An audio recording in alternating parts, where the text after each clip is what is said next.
Before the universe reveals its deeper architecture, it waits, not in hesitation, but in perfect precision. There are books you choose, and then there are books that choose you. This one appears only at the threshold of awakening, in that silent space between who you have been and who you are becoming. If these words have found you, it is not coincidence, luck, or curiosity. It is resonance, a vibrational match between your expanding awareness and the ancient truths that once slept beneath your perception. For consciousness unfolds in stages, like petals opening only when kissed by the right light, and just as dawn arrives only when the night is ready to release its hold. Certain metaphysical teachings emerge only when your soul has crossed an invisible inner horizon. You are reading this because a part of you has already stepped forward out of the old frequencies, beyond the former self, and into the magnetic field of higher knowing. What follows is not merely a book, but a transmission, a remembering, a mirror held up to the deepest layers of your being. If you feel a strange familiarity, a pulsing recognition, a sense that you are returning to something you never learned, trust it. Only those prepared to integrate the next octave of truth ever find these pages. Welcome. Your consciousness has leveled up. The universe has confirmed it by bringing you here. Chapter 1. The moment you crossed the line. There is a moment in every seeker's life when something shifts so quietly, so subtly, that the world itself seems unchanged, and yet nothing is the same. Most never recognize the precise instant their consciousness expands. They imagine awakening as thunder, lightning, revelation. But the universe does not shout. It whispers, and only those whose inner ear has sharpened through experience ever hear it. You may think you found this book through curiosity, through chance, through some algorithmic accident in the great web of modern life. But the truth is far older, far deeper, woven far beneath the visible pathways you believe you navigate. This book did not appear to you. It appeared because of you. There is a threshold in consciousness, an invisible line drawn not on the ground, but in the shifting landscape of your vibration. You crossed it recently, perhaps without knowing, and the universe responded. This chapter is not meant to teach you something new. It is meant to remind you of the moment you stepped forward, out of the realm of unconscious creation, and into the early light of deliberate becoming. The moment itself may have felt small, a quiet evening when you suddenly sensed there was more to your life than routines. A morning when a single thought pierced your mind like a beam of recognition. I'm not who I used to be. A conversation that stirred something ancient in your memory. A dream that felt more real than waking. A restlessness that refused to be ignored. Whatever form it took, that moment marked a vibrational ascent. Most people walk through life locked within the frequency of who they have been. They recycle yesterday's thoughts, respond with yesterday's emotions, and recreate the same experiences under the illusion of progress. They remain bound to the gravitational pull of their past identity. But you, in some mysterious way, loosened that grip. Your consciousness rose by a fraction, a slight elevation, a subtle shift yet enough to alter the very timeline you walk upon. This is how awakening begins. Not with fireworks, but with a faint internal click, a calibration, a new alignment. Imagine a bird in a dense forest, grounded by instinct and fear, until one day, without quite knowing why, it spreads its wings a little wider, and for a moment, it lifts off the branch. That small upward movement, slight and almost accidental, changes everything, because once it feels even a glimpse of the air supporting it, it can never fully accept life on the ground again. The moment you crossed the line was like that. Your vibration rose just enough for you to glimpse something not with your eyes, but with your deeper awareness. A truth you have always known, but never fully lived. The universe saw this shift. It responded instantly. Because universal law does not wait for your permission. It reacts to your frequency.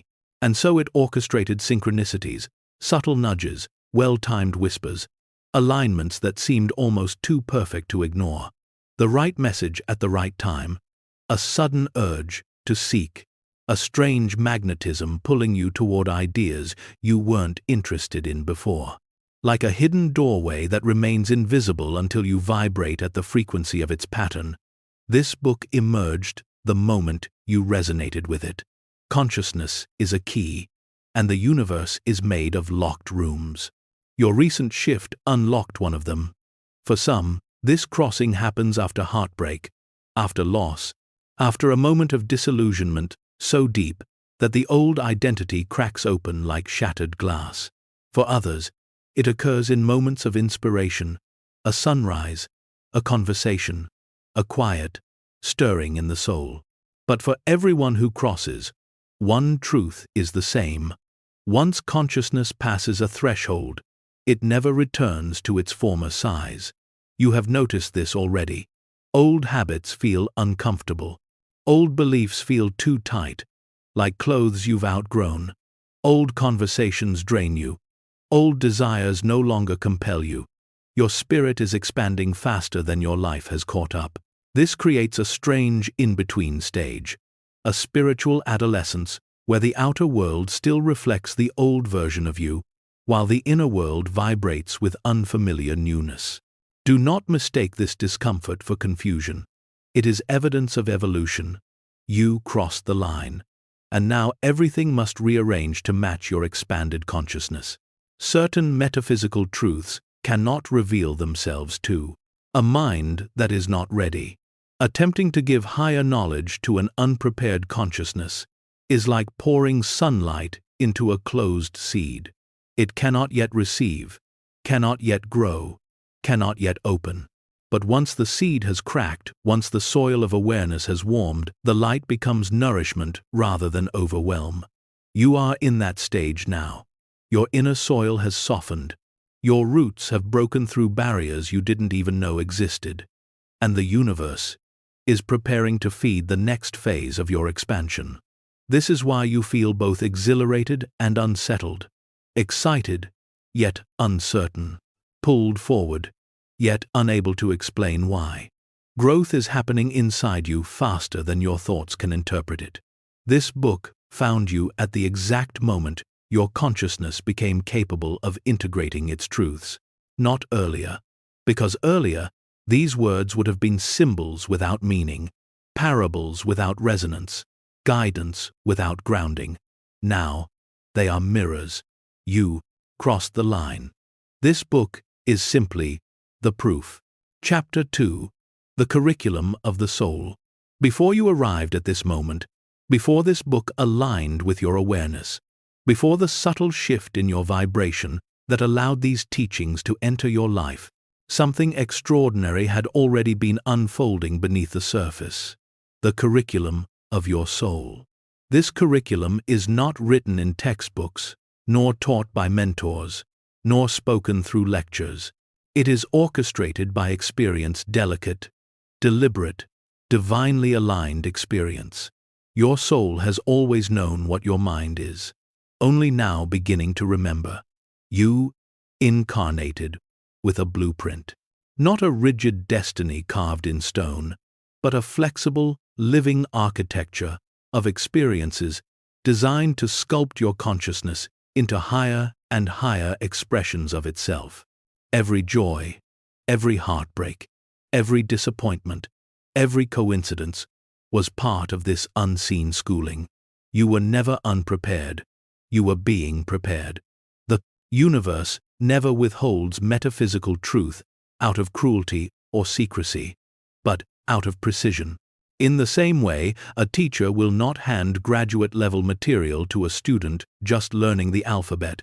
The cosmos will not deliver advanced spiritual principles to a mind still anchored in survival consciousness. Your soul knows the order. Your journey unfolds according to it. The curriculum began long before your first moment of awakening. It began when you entered this incarnation with a specific vibrational signature, a set of lessons chosen not as punishment, but as opportunity. Some of your earliest experiences, those you remember vividly and those you have forgotten entirely, were chosen because they would activate certain layers of growth. A childhood rejection may have been the seed of self-worth. A moment of wonder may have been the spark of intuition. A painful loss may have been the first doorway to detachment. Each event, each person, each encounter was not random. They were all placed on your path by your own soul's higher wisdom. Life is not happening to you. Life is happening for you, through you, as you. Consider a sculptor shaping stone. To the stone, the chisel might feel like chaos, sharp, confusing, disruptive. But the sculptor sees the masterpiece within it. Every strike has purpose. Every chip removed is intentional. Nothing is random. Your soul is both the stone and the sculptor. It designed the experiences that would chip away what is false, so that what is true could emerge. And at each stage of your development, once you integrated the lesson, life rearranged itself to deliver the next. Not because the universe tests you, but because you ask to grow. This curriculum has been so subtle, you often didn't realize you were learning. You thought you were surviving. You thought you were healing. You thought you were breaking, rebuilding, failing, beginning again. But in truth, you were advancing. Every period of stagnation was preparation. Every period of chaos was recalibration. Every period of longing was energetic alignment. Your soul does not care about comfort. It cares about expansion. And so it used your relationships, your environments, your challenges, your victories, to stretch you toward the frequency you embody now. This is why certain metaphysical truths only appear when you are ready to hold them. They require stability, not emotional stability, but vibrational stability. Before now, if you had read what you are reading in this book, you would have recognized the beauty of the words, but not the truth within them.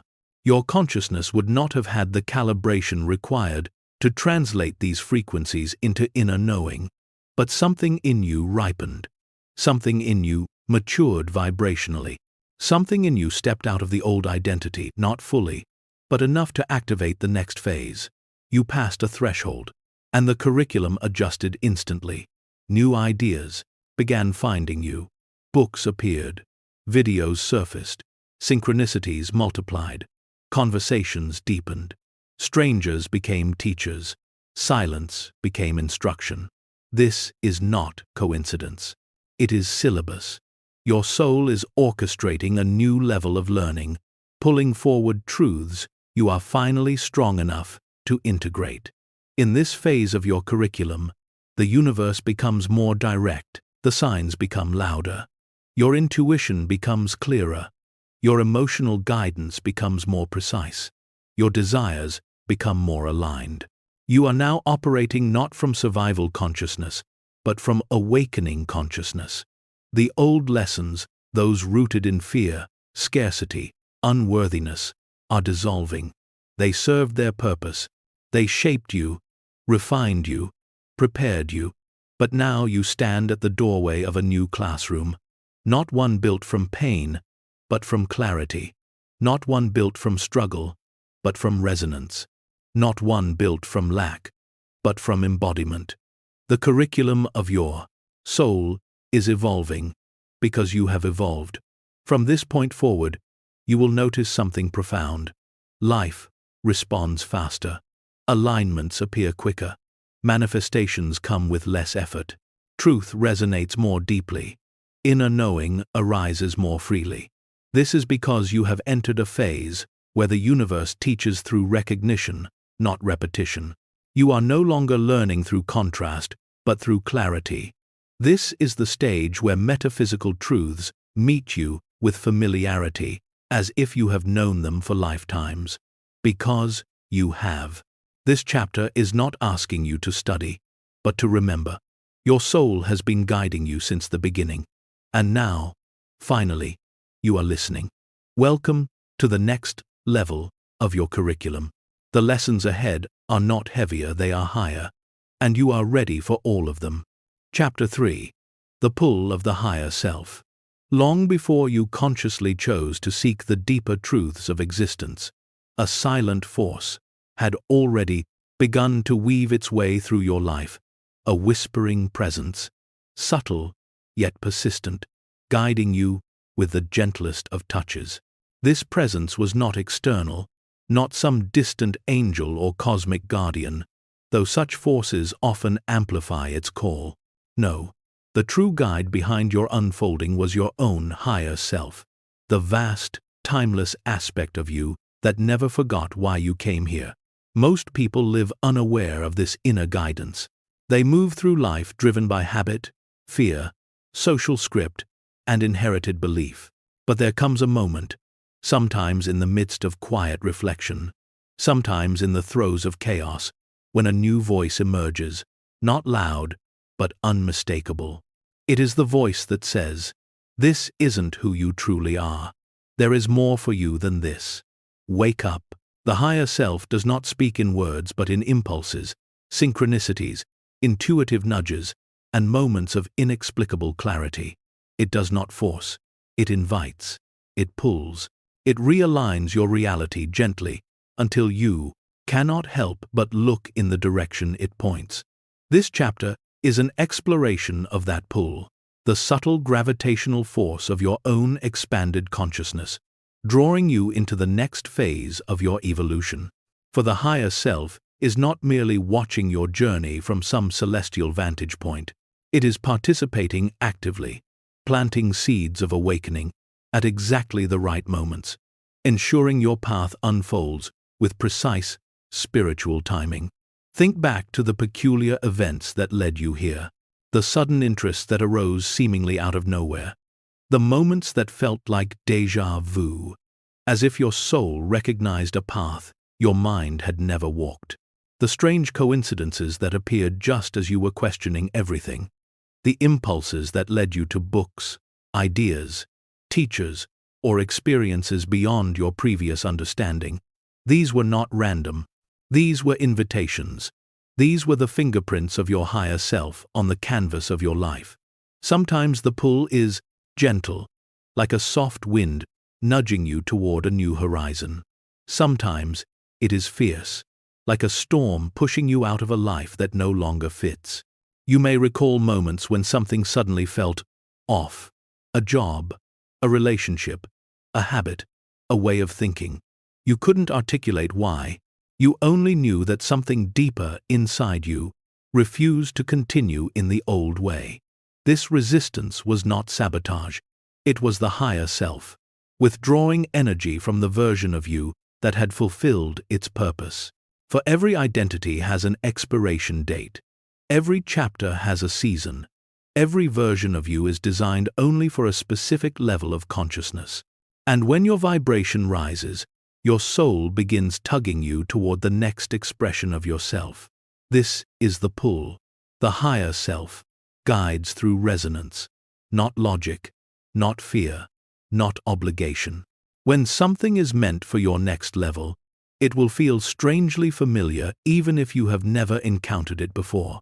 It will feel like returning to something you never encountered in this lifetime, but carried in deeper layers of memory.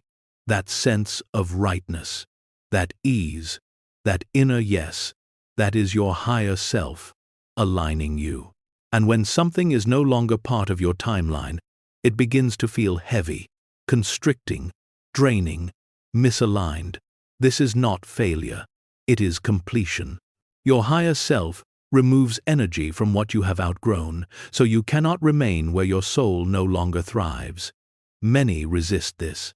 They try to cling to relationships, careers, identities, and versions of themselves that their higher self has already moved beyond. But the more they cling, the more life applies pressure until the old structure breaks. Breakdowns are not punishments. They are breakthroughs disguised as endings. In the ancient temples of the mystics, initiates were taught that the higher self is the lighthouse beyond time, the part of you that already stands in your future, guiding you toward the timeline, where your soul's fullest expression unfolds. It sees where your human self hesitates. It sees where your wounds distort perception. It sees the version of you beyond fear, beyond limitation, beyond doubt. And so it orchestrates experiences, not to challenge you, but to awaken you. Take a moment now and reflect on the situations in your life that felt like rerouting, the job that didn't work out, the relationship that fell apart, the opportunity that seemed to slip through your fingers, the moment that broke you open. These were not detours. They were realignments. Your higher self was pulling you away from what would constrict your consciousness and guiding you toward what would expand it. Sometimes this pull comes through longing, a yearning for something not yet visible, a desire that defies logic, a dream that refuses to die. This longing is memory. It is your higher self, reminding you of who you are becoming. Sometimes the pull comes through intuition, a quiet, knowing, a sudden clarity, a whisper that says, "Go this way." This intuition is a bridge between your present and your potential. And sometimes the pull comes through discomfort, a sense that you cannot stay where you are because everything in you aches to evolve. This discomfort is a doorway. The higher self does not judge the human self. It understands your fears, hesitations, and wounds, but it also knows that beyond them lies your true power. And so it waits, patiently, lovingly, persistently, until the moment you respond to its pull, until the moment you choose the path of expansion over the path of familiarity, until the moment you step toward the next version of yourself. This book appeared because of one simple truth. You responded. You felt the pull, maybe softly, maybe fiercely, and you honored it. You are now in communion with the part of you that has always known the way. Trust the pull. It will never lead you somewhere your soul is not prepared to grow. Chapter 4. Why you couldn't understand this before. There is a reason this book did not find you earlier. A reason these truths remained invisible, even though they were always present, always available, always surrounding you like unexpressed light. You were not ready, not in a way that speaks to worthiness, but in a way that speaks to resonance. To understand the metaphysics of spiritual timing, you must first understand this. You can only perceive reality at the frequency you are calibrated to receive. Just as a radio cannot pick up a station outside its bandwidth, a consciousness cannot receive wisdom beyond its current vibration. This is not a limitation. It is a protection. There are truths so expansive that if they were delivered before your energy field was stable enough to hold them, they would shatter more than they would awaken. This is why certain insights simply didn't make sense years ago. You may have read similar ideas. You may have heard similar teachings. You may have crossed paths with similar books. But back then, your consciousness was still developing the internal structure required to integrate them. The mind evolves through information. The soul evolves through experience. Consciousness evolves through readiness. And readiness is earned not through effort, but through expansion. Think of a child learning mathematics. You do not begin with complex geometry. You begin with counting, then adding, then dividing. Only when the foundation is stable does the deeper language of mathematics unfold. The universe teaches consciousness in the same way. If you had encountered this book before crossing your threshold of awareness, you would have tried to understand it with the mind when what is needed is a shift in vibration. You cannot understand what you cannot yet embody. You cannot embody what you cannot yet feel. You cannot feel what your energy has not yet matured to hold. And so, the universe, in its infinite intelligence, waits until your frequency matches the frequency of the truth it intends to reveal. Before now, you were still unlearning inherited limitations, unlearning the conditioning of survival, unlearning the beliefs that narrowed your perception, unlearning the fears that distorted your clarity. unlearning the stories you carried from childhood, from society, from past versions of yourself. You had to dismantle the architecture of who you thought you were before you could hold the architecture of who you truly are. This process is not instantaneous. It is layered, cyclical, sacred. Every heartbreak softened you. Every loss opened you. Every disappointment humbled you. Every confusion sharpened you. Every miracle awakened you. Every synchronicity guided you. These were not random events. They were vibrational clearings. Every time you questioned your path, your purpose, your identity, your direction, you were not failing. You were being prepared. There is a concept in ancient metaphysics known as the veils. These veils are energetic filters that obscure higher truth until the seeker has reached a level of consciousness capable of integrating it. These veils are not obstacles. They are guardians. They protect the psyche from knowledge it cannot yet translate without misinterpreting it or misusing it. Before now, the veils around your consciousness were still intact. If you had read about parallel timelines, you would have dismissed it as fantasy.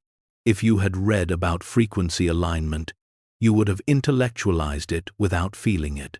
If you had read about the universe responding to vibration, you would have applied it through forced effort rather than energetic alignment.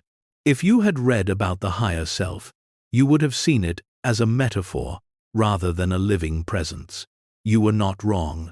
You were not naive. You were simply attuned to a different level, perception. The truth is this: you cannot see a door until you vibrate at the level where the doorway exists. Your consciousness has now ascended to that level. This book did not change. You changed. You are now capable of holding perspectives that would have once overwhelmed you or contradicted the identity you were still building. You are now capable of experiencing self-awareness without collapsing into self-judgment. You are now capable of understanding energy without being destabilized by it. You are now capable of navigating intuition without needing proof to justify it. You are now capable of recognizing signs without dismissing them as coincidence. You are now capable of sitting in uncertainty without feeling lost. These abilities mark spiritual maturity. They are the signs that a seeker has become ready. And so the universe, recognizing your readiness, began to lift the veils. Not all at once, but gently, gradually, lovingly.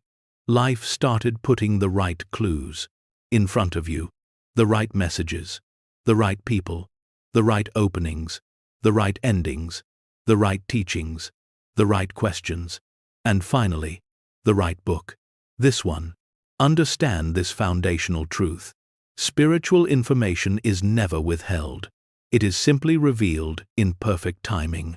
You were always on the path. You were always being guided. You were always moving toward this moment. You simply could not see it until you became the version of yourself who could recognize it. You are ready now. And because you are ready, the next level of truth can finally unfold. Chapter 5. Frequency Locks and Spiritual Firewalls. There are truths in this universe that do not simply wait for you to discover them. They are protected, shielded, veiled behind energetic thresholds that only open when your vibration harmonizes with their resonance. These are the frequency locks of consciousness. They are not barriers meant to punish or restrict. They are calibrations, safeguards, spiritual firewalls woven into the architecture of reality to ensure that higher knowledge is revealed only when it can uplift, expand, and liberate, not destabilize or distort. Imagine a great library, ancient beyond measure, containing every secret of existence. Each chamber can only be entered when the reader's energy matches the frequency of the knowledge within it. Not because the library is exclusive, but because knowledge without readiness becomes confusion, and power without alignment becomes destruction. The universe protects you from both. These frequency locks are woven into the very fabric of your soul's journey.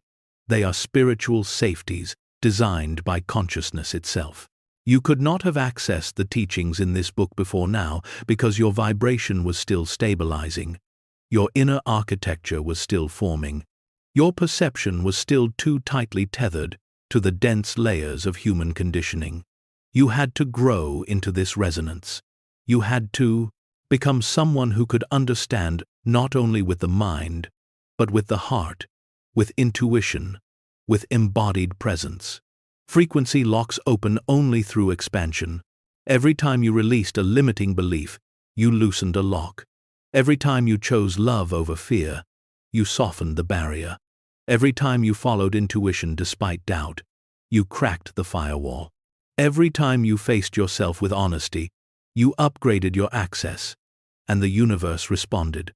For consciousness does not open doors based on desire, but based on readiness. You cannot force a lock, you can only rise to meet it.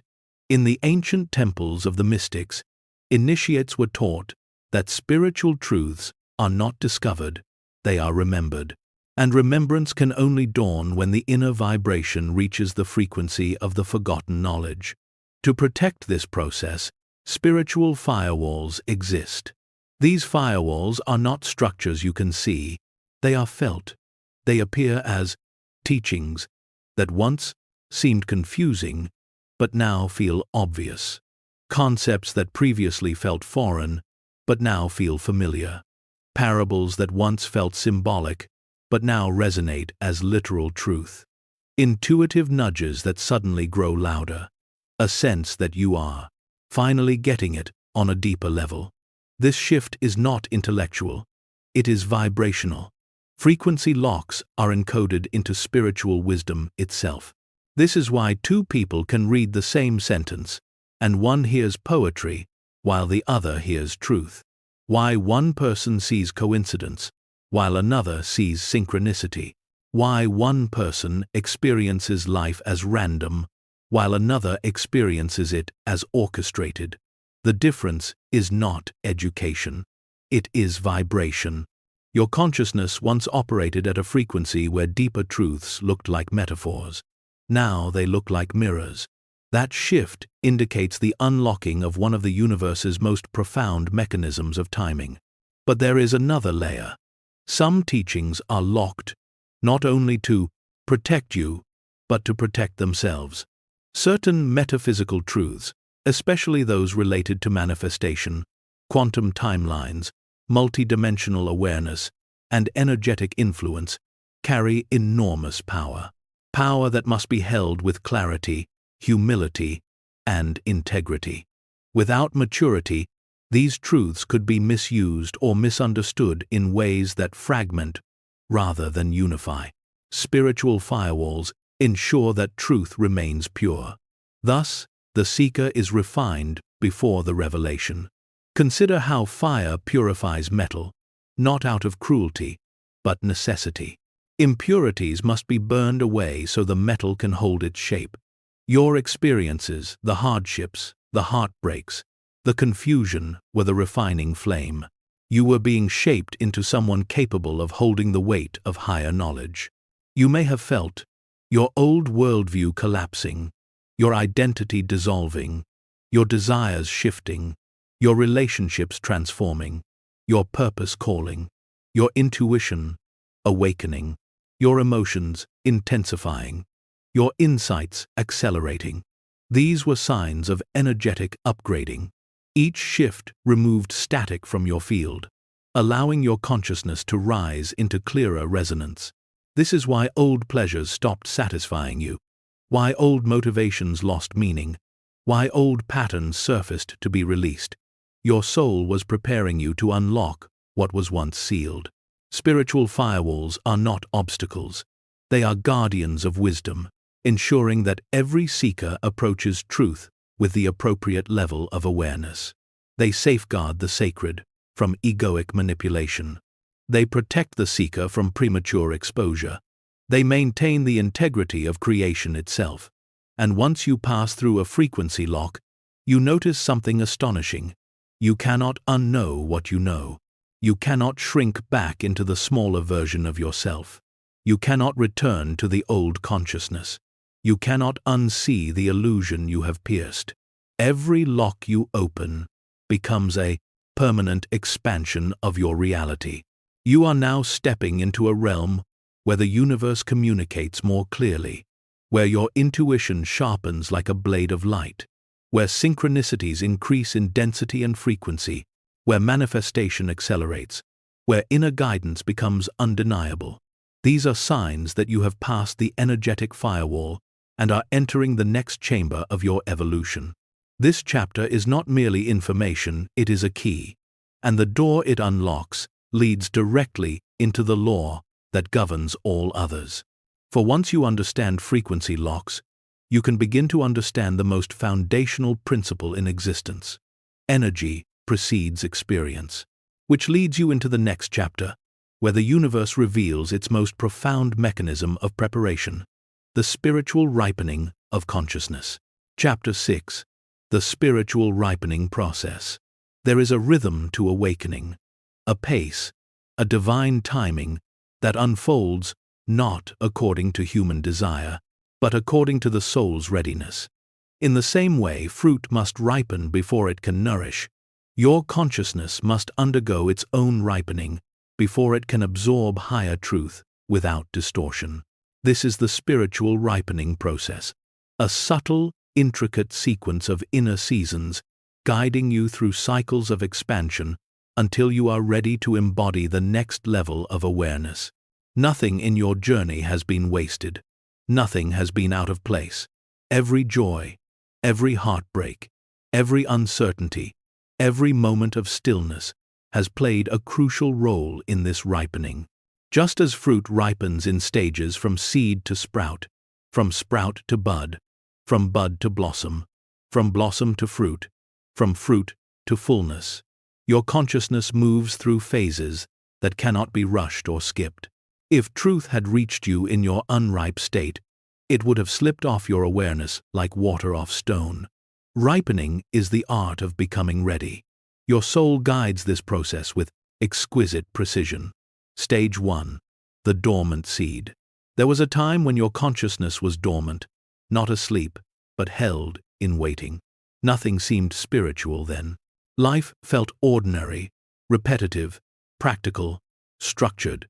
But deep within, like a seed beneath winter soil, your spiritual potential was gathering the quiet strength to awaken. Dormancy is not stagnation. It is incubation. During this phase, you were laying the groundwork, developing empathy, facing challenges, cultivating resilience, experiencing contrast. The seed was intact. The soil was warming, but the sprout had not yet broken through. You were preparing, even without knowing. Stage 2. The cracking open. Every seeker can recall the moment or the season when something cracked open inside them. Sometimes it arrives through beauty, sometimes through grief, sometimes through curiosity, sometimes through collapse. Whatever form it took, something inside you broke just enough to let in the light. This is the painful miracle of awakening. Cracking is not destruction. It is creation's beginning. The hard shell of conditioned identity could no longer contain the growing pressure of your emerging consciousness. And so it cracked, not to damage you, but to free you. Stage 3. The tender sprout. In this stage, everything felt raw. Your intuition began to awaken. Your emotions intensified. Your perceptions sharpened. Your old beliefs loosened their grip. The sprout is fragile. This is when people often feel lost or overwhelmed. They sense something significant shifting within them, yet cannot articulate it. This is where confusion becomes teacher. The sprout must push through the soil despite resistance.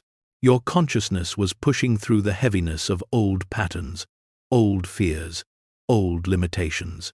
You were rising, even when it felt like breaking. Stage 4. The gathering of light. Once you stabilized in your new awareness, life began to reorganize around your frequency. You were drawn to new people, new environments, new interests, new curiosities. You noticed synchronicities. You sensed guidance. You felt supported in ways you could not logically explain. This was your field gathering light, absorbing the nourishment required to ripen into a deeper level of knowing. The universe was feeding you through signs, intuition, inspiration, and resonance. You were being prepared for what was coming. Stage 5. The bloom. There came a moment when your inner world blossomed. Perhaps it was subtle, perhaps it was dramatic, but something in you opened. You felt more connected to life, more aligned with purpose, more attuned to meaning. You recognized yourself as more than a personality, as consciousness, having an experience. This bloom is not a final stage, but a revelation, a reminder of your true nature. It is the moment you tasted the sweetness of your spiritual identity. Stage 6. The ripening. This final stage is where you are now. Ripening is not about learning more. It is about embodying more. It is the process through which your vibration stabilizes, your intuition strengthens, your inner knowing deepens, and your alignment becomes steady rather than sporadic. Ripening means you trust the universe more. You resist life less. You follow intuition with greater ease. You detach from outcomes faster. You see patterns with clarity. You align rather than force. You understand rather than react. Ripening is ripening's spiritual maturity. It is the consciousness that can hold deeper truth without collapsing into fear or confusion.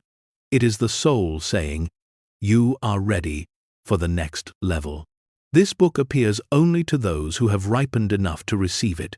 Before now, you were still gathering light, still pushing through soil, still cracking open.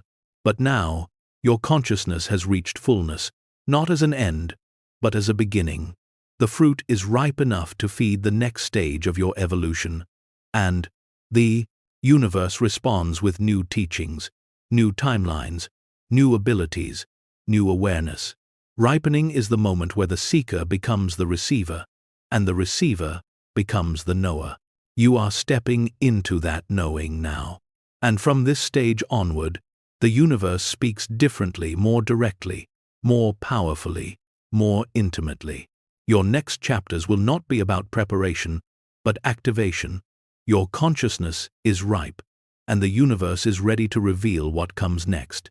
Below are Chapter 7 and Chapter 8, each 800+ words, written in the same mystical, narrative-driven, metaphor-rich style as the original script you provided. If you want them added to the canvas afterward, just say so. Chapter 7. The teachers who appear only at certain levels. There is a moment in every seeker's evolution when the universe begins to rearrange the cast of characters in their life. Some people fade like echoes from another lifetime. Others emerge suddenly, carrying an energy that feels both strange and familiar. Books appear out of nowhere. Conversations unfold with perfect timing.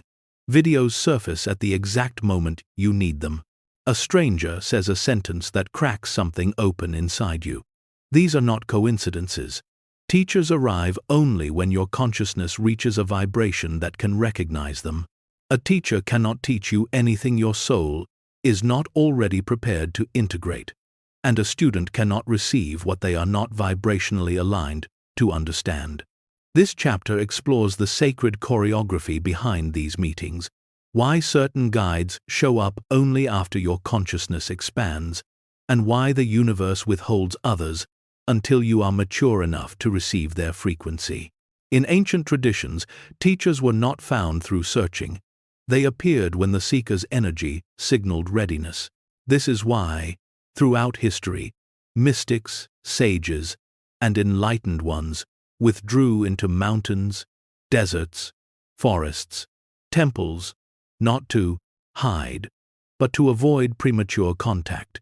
Only those whose consciousness could find them were meant to receive their wisdom. Today, the world looks different on the surface, but the spiritual law remains the same. Your vibration determines which teachers you can perceive.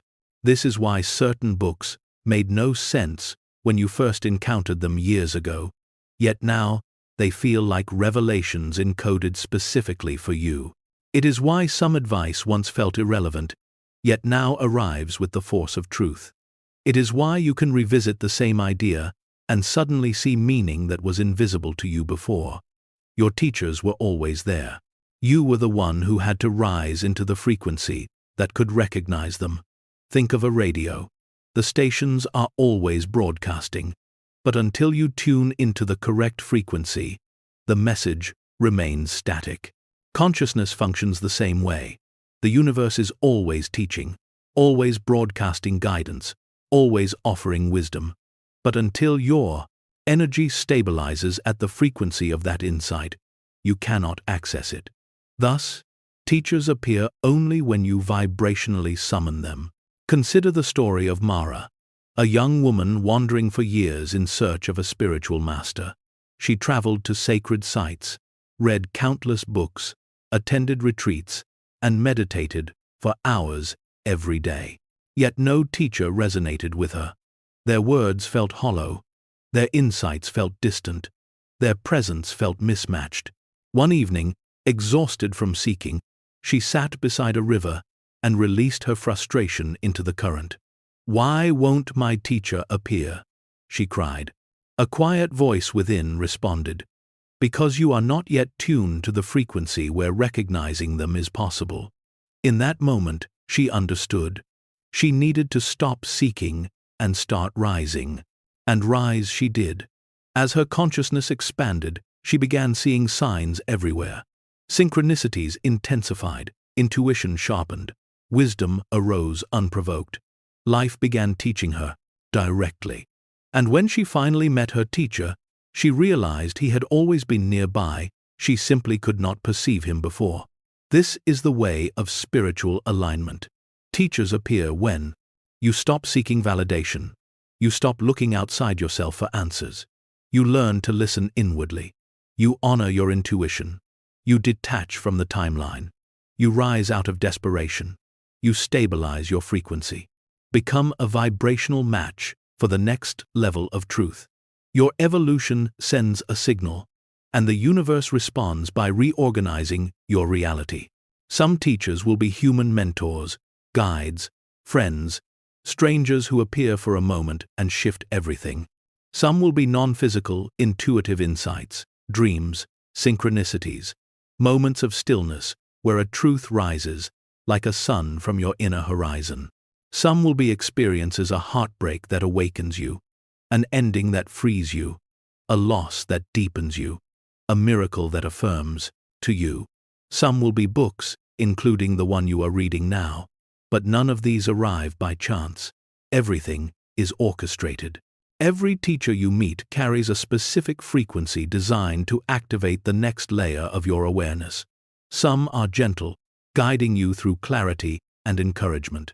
Others are challenging, pushing you through discomfort and contrast. But all of them are responding to the same call, your consciousness leveling up. And, as you continue to rise, more advanced teachers will appear, not because you are becoming better, but because you are becoming more aligned with your own truth. Teachers appear not to give you answers, but to remind you of what your soul already knows. They are mirrors of your next evolution, reflections of your expanding self, extensions of the universe's guidance. You do not find them, you become ready for them. This chapter is a reminder that the flow of wisdom in your life is not random, it is calibrated. You are being led. You are being guided. You are being taught by forces, both seen and unseen. And as your vibration strengthens, the teachers destined for your next phase will begin stepping into your field. They are already on their way. Chapter 8. The Law of Timed Revelation. There exists a sacred law in the universe, a law older than time, older than human memory, older than the cycles of creation themselves. It is the law of timed revelation, the principle that truth appears only when the seeker is vibrationally prepared to integrate it without distortion, fear, or misuse. This law governs the unfolding of consciousness. It determines when insights arrive, when clarity dawns, when understanding deepens, when veils lift. It ensures that wisdom is never premature, not because the universe withholds blessings, but because premature revelation creates imbalance. The truth must never be too large for the container receiving it. You have experienced this law all your life, even if you did not have words for it.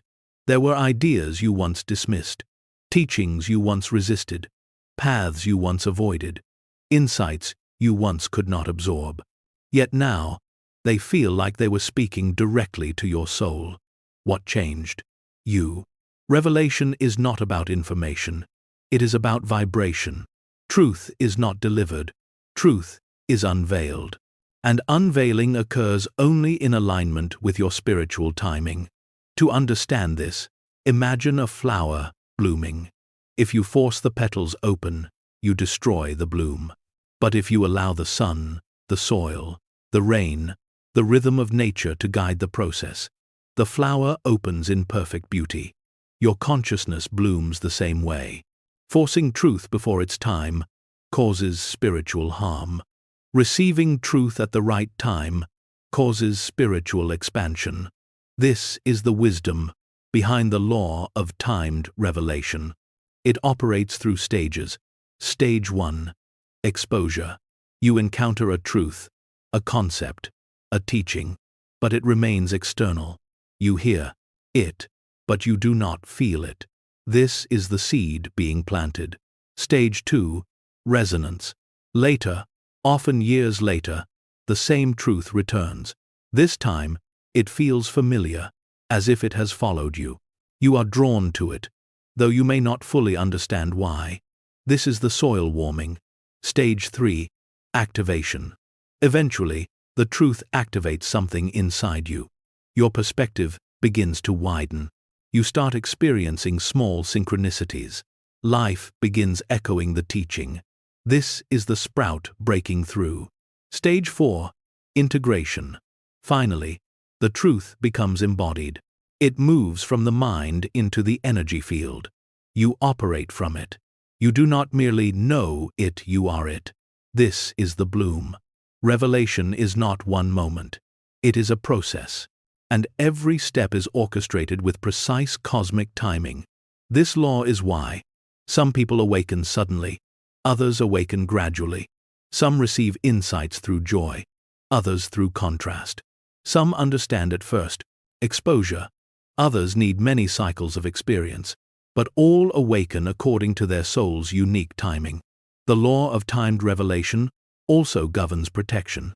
It protects you from overwhelm, misinterpretation, spiritual bypassing, delusion, ego, inflation, premature manifestation attempts, misuse of energetic influence. Lessons: you aren't vibrationally stable enough to embody truth that arrives too early, becomes chaos. Truth that arrives on time becomes liberation. Consider the story of Aaron, a seeker who begged the universe for immediate enlightenment. He meditated for hours, fasted, isolated himself, and demanded illumination. But no insight came. One night, in frustration, he cried, "Why do you deny me truth?" The universe answered not in words, but in a vision. He saw himself holding a heavy, glowing orb, so bright, so powerful, so dense, that it burned his hands and shattered the ground beneath him. The message was clear. The truth you seek would break you if delivered before you are strong enough to hold it. Aaron realized that enlightenment is not an event, it is a capacity. Truth must meet the vessel at the right level of readiness. This law reveals why some relationships end before you gain clarity. Some dreams fail before you understand the lesson. Some teachings appear only when you are ready. Some opportunities arrive only after inner alignment. Some answers come only after the question changes. Revelation is not delayed. It is timed, and that timing is perfect. This book found you at the exact moment your consciousness aligned with its frequency. Not earlier because earlier you were still ripening. Not later because later would have been stagnation. Now is your moment of revelation. But this chapter contains a deeper truth. The universe reveals the next step only when you have integrated the previous one. It will not flood you with more than you can metabolize energetically. It will not show you truths that would overwhelm your system. It will not grant access to levels you are not ready to stabilize. The law of timed revelation ensures your awakening unfolds in harmony with your soul's pace. You are being guided by something far wiser than your mind, something beyond linear understanding, something that orchestrates your evolution with loving precision. Trust the timing, trust the pacing, trust the unfolding. Everything you are meant to know, everything you are meant to see, everything you are meant to understand will reveal itself when the energy within you rises to meet it. And you are rising now. Chapter 9. When the universe speaks in codes, there comes a stage in spiritual evolution when the language of life changes. Events that once appeared random begin to shimmer with meaning. Coincidences become synchronicities. Numbers follow you. Dreams intensify. Symbols emerge out of nowhere. Whispers of intuition grow louder than logic. This is the moment when the universe stops speaking in sentences and begins speaking in codes. Not codes of secrecy, but codes of resonance messages, encoded within experience itself, awaiting the seeker whose consciousness has risen high enough to decode them. Before this level of awareness, life seemed linear, literal, predictable. The universe communicated the way a parent speaks to a child, slowly, plainly, cautiously. But once your inner frequency reached a new octave, the universe shifted into a higher dialect, one spoken not to your mind, but to your energy field. This is the language of synchronicity. In ancient times, sages taught that the universe does not speak through words because words are too small to carry universal intelligence. Instead, it speaks through patterns, alignments, timing, symbolism, and sensation. Only those attuned to subtlety can hear it. You began hearing it the moment your consciousness crossed its threshold. Perhaps you've noticed it recently. A phrase you overhear seems eerily relevant. A number repeats so insistently that it feels intentional. A thought arises seconds before an external confirmation. A stranger says exactly what you were struggling with internally. A song lyric hits you as if it were a direct message. An opportunity appears the moment you surrender. A door closes the moment your intuition warns it's not aligned.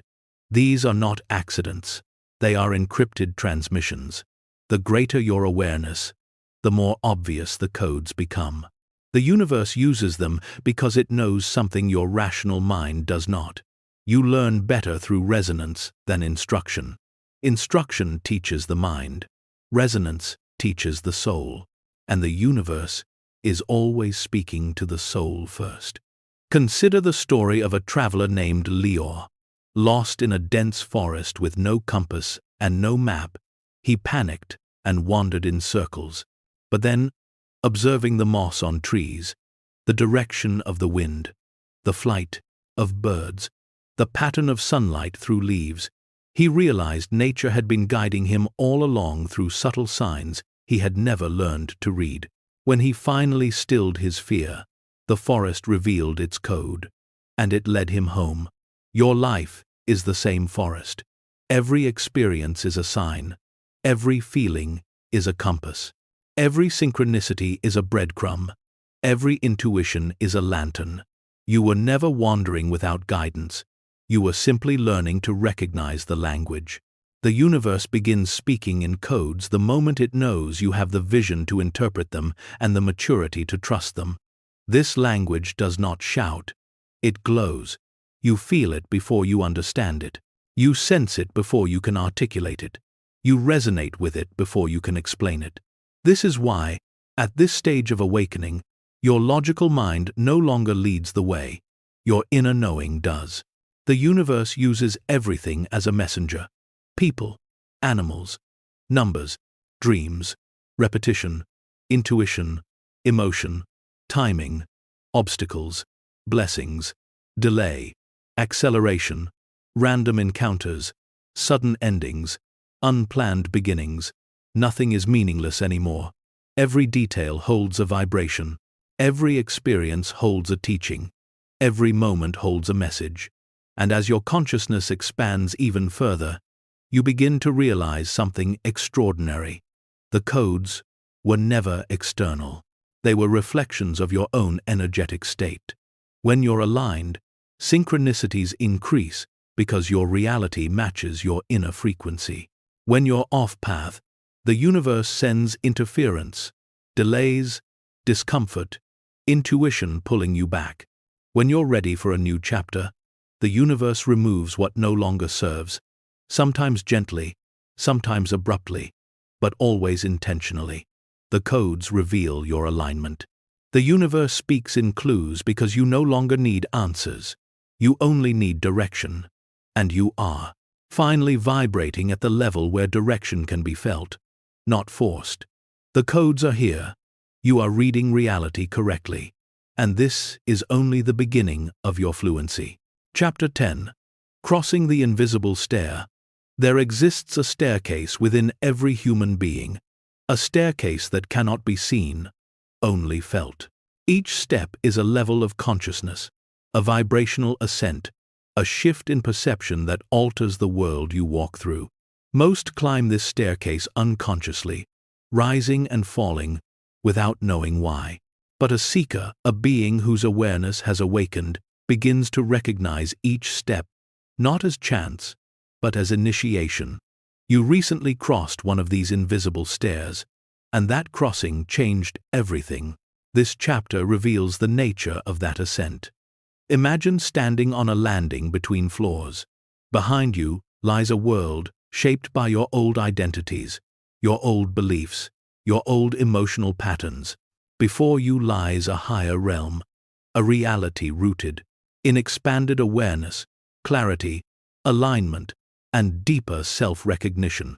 The act of crossing the stair is not physical. It is vibrational. You do not ascend because you try. You ascend because something within you ripens. You reached a point where the tension between who you were and who you were becoming became too great to ignore. And so you rose, not dramatically, not ceremonially, but quietly, as consciousness always does. Crossing an invisible stair feels like, suddenly, outgrowing certain conversations, feeling misaligned with old habits, sensing deeper truths without explanation, feeling detached from outdated identities, noticing synchronicities increase, craving authenticity, feeling downs, emotional shifts with greater clarity, experiencing new intuition, removing yourself from what drains you, feeling an inner pull toward something unknown. The ascent announces itself through discomfort and desire. Discomfort with the scent. Old, desire for the new. This is how the soul guides the climb. One day, you feel restless without knowing why. Another day, you feel called to change something, your environment, your mindset, your relationships, your routine. Some days feel like endings, others feel like beginnings. You are between realities, crossing the space where your old frequency dissolves and your new one emerges. This place is sacred. Ancient mystics called it the threshold between worlds, a metaphysical in-between, where timelines shift and new versions of self are born. Crossing the invisible stair is a form of passage, a rebirth without ceremony, a graduation without applause. It is the moment the universe acknowledges you have reached a vibration that can sustain the next level of truth. There is a parable told by the wise one, Aresh. A student asked, "How do I know when I have ascended?" Aresh replied, "When the doorway you once believed was a wall suddenly becomes obvious." This is the essence of the invisible stair. What was once impossible begins to feel inevitable. What was once unclear becomes intuitive. What was once painful becomes purposeful. What was once confusing becomes instructive. Crossing the stair upgrades your perception. You no longer see obstacles, you see alignment. You no longer see accidents, you see orchestration. You no longer see loss, you see release. You no longer see endings, you see openings. Your mind did not rise. Your consciousness did. And now reality reshapes itself around your new frequency. You may notice that certain people no longer resonate, not because they are wrong, but because they vibrate at the frequency of stairs you have already climbed. You may feel drawn to solitude, not because you are withdrawing, but because your energy is recalibrating. You may feel drawn to new activities, new environments, new forms of expression. These are invitations to explore the higher floors of your consciousness. Crossing the stair also activates spiritual gravity. Something begins pulling you toward your next evolution. With increasing strength, you feel guided, supported, aligned. Even confusion feels purposeful. Even uncertainty feels safe. You may not know exactly where you're headed, but you know you are not meant to return to who you were. This is the essence of expansion. The soul leads, and the mind follows. The invisible stair is not a single step. It is a series of subtle shifts that accumulate until the vibration of your being no longer matches the floor you once stood upon. You rose. You climbed without conscious effort. You leveled up without ceremony. You crossed a dimension of self without realizing you were crossing anything at all. But now you feel it. You are not where you used to be. You cannot return to the old frequency, and the universe is preparing to reveal the floors above you. You have crossed the stair, and your journey is entering a new elevation. Chapter 11. The energetic echo of a former self. There comes a moment in every seeker's evolution when the past begins to echo not as memory, but as vibration. You feel it in subtle ways. In old habits trying to pull you back. In familiar insecurities resurfacing. In relationships that suddenly feel misaligned. In emotions that no longer fit the person you're becoming. This phenomenon is not regression. It is the energetic echo of your former self. When your consciousness expands to a new level, the old frequency does not disappear instantly. It lingers in your field like the fading resonance of a struck bell. You are no longer who you were, but fragments of the old identity still hum beneath the surface. This echo is not here to sabotage you. It is here to show you how far you've risen. Imagine standing between two worlds, one dissolving, one forming. Your former self calls from behind you, not because it wants you back, but because it seeks acknowledgement before it disappears. This chapter reveals the sacred purpose of that echo. Your old vibration once shaped your entire reality. It was your compass, your filter, your lens, your energetic signature. It attracted certain people, guided your decisions, triggered familiar experiences, and created predictable patterns. When you ascended, when your consciousness crossed the invisible stair, that signature changed. But vibrations do not vanish instantly. They must complete their cycle. This is why, after a breakthrough, you often experience strange moments where old triggers flare up unexpectedly. Familiar fears revisit you. Former desires return briefly. Outdated habits tempt you. Old versions of people reappear. Past opportunities resurface. You momentarily feel like your old self. This is the echo. It is the universe's way of allowing you to close energetic loops with full awareness. In ancient mysticism, this stage was called the return of the shadow, not because darkness returns, but because the seeker must witness the final remnants of who they used to be before entering fully into who they are becoming. It is the last inertia of an old timeline. Consider a bird lifting off the ground. As it spreads its wings, its shadow lags momentarily behind, stretching across the earth even as the bird rises toward the sky. The shadow is not trying to pull it down. It is simply the visual echo of a form the bird is leaving behind. Your former self behaves in exactly the same way. It may express through thoughts, Are you sure? Can you really do this? Who do you think you are? It may express through emotion, fear, doubt, hesitation, or sudden waves of vulnerability. It may express through circumstances, old patterns resurfacing, people testing boundaries, unexpected setbacks. Do not mistake this echo for regression. Regression feels like collapse. Echoes feel like recognition. The difference is profound. Regression pulls you back into unconsciousness. Echoes rise so you can consciously release them. Your old self is not trying to reclaim you. It is seeking closure. It wants to be honored for the role it played. For it carried you through darker seasons. It protected you when you lacked awareness. It adapted when life demanded survival. It navigated lessons that brought you here.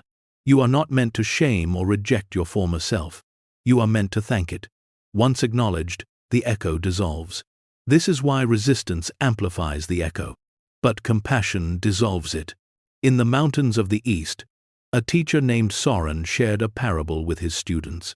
A young disciple complained that after months of deep meditation, his fears returned stronger than ever. Soren smiled and handed him a bowl of water. "Shake it," the teacher instructed. The disciple shook the bowl, and the water rippled wildly. "Now, set it down." Slowly, the water stilled. Soren pointed to the bowl. "The shaking is your breakthrough. The ripples are your past. Let it settle. Your consciousness has been shaken open. The ripples of your former vibration are settling. This is not failure. It is transition. As you expand into a new frequency, the universe brings old patterns into your awareness. One final time, not to trap you, but to offer you mastery. When a test repeats, it is not because you failed. It is because you ascended high enough to pass it consciously. The echo is your opportunity to choose differently, to respond from intuition instead of fear, to act from alignment rather than habit, to speak from authenticity instead of approval, to honor your evolution instead of doubting it. Every time you respond from your new vibration, the echo weakens. Eventually, it disappears entirely. And when it does, you step fully into the next version of your reality. One where the old frequencies no longer have access to you. Your former self will not follow you into your next level. It cannot exist in the frequency you now hold. You are not fighting your past. You are closing the final chapter of it. This is the energetic echo. This is the blessing of transition. This is the universe preparing you for the realities that your new vibration will call forth. Chapter 1-2. Parallel Use and Timeline Jumps. Reality is not singular. It is a vast field of overlapping possibilities, each one vibrating at a specific frequency, each one representing a version of you that exists in a parallel stream of potential. At every moment, your consciousness stands at the center of these streams. You shift between them not through physical movement, but through vibrational alignment. This is the truth behind timeline jumps. Most people move between timelines unconsciously, drifting from one version of reality to another based on emotion, belief, fear, and habit. But a seeker, one whose consciousness has awakened, begins to shift timelines deliberately through frequency. This chapter reveals the mechanics of these shifts. To understand timeline jumping, you must first understand the nature of parallel selves.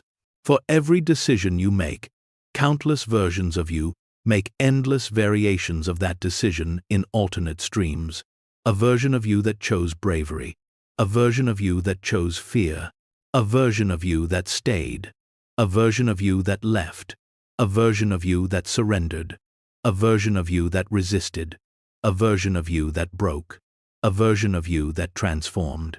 All these versions exist as energetic threads woven simultaneously into the tapestry of creation. You navigate between them based on your vibration. When your consciousness expands, you rise into timelines that match that expansion. When your energy contracts, you slip into timelines where your potential is dimmed. This is not punishment or reward. It is resonance. Consider reality as a great ocean of frequencies. Each wave is a timeline. You are the surfer. Your vibration determines which wave you ride. Every moment of clarity lifts you. Every moment of alignment elevates you. Every moment of gratitude shifts you. Every moment of fear lowers you. Every moment of doubt contracts you. You are constantly jumping between timelines. The jumps feel like sudden shifts in mood or perspective, déjà vu, dreams that feel like memories, unexpected breakthroughs, sudden endings or beginnings, opportunities appearing out of nowhere. People treat you differently. Your preferences change, patterns dissolve suddenly. Synchronicities multiply. Your past feels less solid. You experience quantum leaps. These are signs you have slipped into a new version of yourself. You are not imagining the difference. Reality truly rearranges itself to match the frequency you embody. In ancient texts, it was said that the world bends to the one who bends inward. This was not metaphor. It was instruction. Your internal upgrades change your external timeline. When you elevate your vibration, you shift into realities where your desires are already unfolding. When you lower your vibration, you shift into realities where your fears become more visible. The universe does not change. You change, and you meet the version of the universe that corresponds to your frequency. To illustrate this, consider the tale of an artist named Elira. She lived a life filled with self-doubt, believing her dreams too large for her hands to hold. Her timeline reflected her belief. Projects failing, opportunities slipping, doors closing repeatedly. One day, exhausted from frustration, she surrendered not to hopelessness, but to possibility. She whispered, "I am willing to believe a higher version of me exists." That night, she dreamed of herself painting with confidence and joy, surrounded by light. When she awoke, something in her had shifted. She felt different, lighter, braver, more expansive. Within days, new opportunities arrived. People reached out she had never met. Doors opened she never knew existed. What changed was not the world. It was the timeline she entered. She had jumped. Timeline jumping is not dramatic. It is subtle, felt energetically long before it is seen physically. You may have experienced this without realizing. A single moment of deep gratitude suddenly shifts your entire day. One aligned decision changes the trajectory of your year. A sudden, intuitive choice alters the course of your life. These are timeline jumps. You shift into realities that match your frequency. This is why the universe urges you toward alignment, because alignment is the key to entering the highest versions of your destiny. The highest timeline of your life already exists. It is not waiting to be created. It is waiting to be chosen. You choose it through elevated emotion, expanded belief, aligned thought, conscious surrender, unwavering self-worth, intuitive action, energetic coherence. The more you stabilize your vibration, the more stable your timeline becomes. And as your consciousness continues rising, you will feel the movement between realities more clearly. The old you belongs to timelines you no longer inhabit. You are stepping into versions of yourself that your past self could only dream of. Timeline jumping is not magic. It is physics, the physics of consciousness. And the universe responds instantly to the version of you that you choose to be. Chapter 13. Books that choose their readers. There are ordinary books bound in paper, rooted in ink, assembled through intellect. And then there are other books, books that feel alive, books that hum with invisible electricity, books that seem to enter your reality with an intention all their own. These books do not spread through marketing or popularity. They spread through resonance. They arrive not when you are curious, but when you are ready. This is the secret every mystic eventually learns. Some books choose their readers. You may believe you found this book. But the truth is far more mysterious. This book found you. Books like this one are vibrational transmissions disguised as text. They are not meant to entertain the mind, but to activate the soul. They are aligned to frequencies, and they reveal themselves only to those whose consciousness has risen to match those frequencies. This is why, at different phases of your life, certain books suddenly call to you from a shelf, fall into your hands, appear in your feed, or return to your memory after years of silence. You do not choose these books. Your vibration summons them. In esoteric teachings, it is said that every seeker walks through life accompanied by a silent librarian, an aspect of their higher self that curates the wisdom they encounter. This librarian prevents premature revelations and protects you from truths you have not yet ripened to understand. Only when your consciousness steps into the correct octave does the librarian release a new book into your path. This is why you can read the same passage at 20 and feel nothing, then read it at 30 and feel your entire being rearrange. Because the book did not change. You did. The most powerful metaphysical books are portals. Their words are not static, but alive. They rearrange themselves each time you read them, revealing new layers as your vibration ascends. They do not transmit information. They transmit frequency. Such books often carry strange qualities. You feel pulled to read them without knowing why. You sense something ancient and familiar in their tone. You feel as if the book is reading you. You absorb wisdom without effort. You experience emotional release or intuitive awakening while reading. You feel a shift in your energy field. You sense you have returned to something. You understand concepts you never studied. You feel you were meant to encounter it. This is the mark of a book that chose you. In the mountains of the Old World, there was a secluded monastery known as the Hall of Echoing Pages.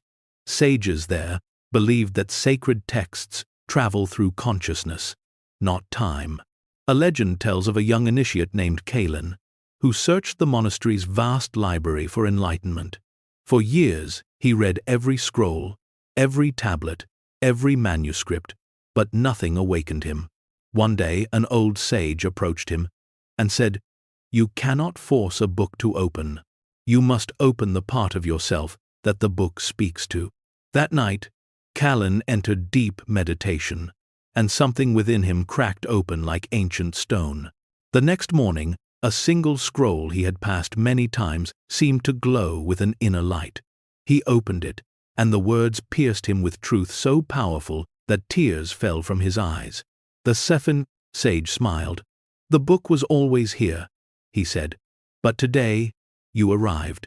This is the nature of spiritually alive books. They do not respond to eyes, they respond to consciousness.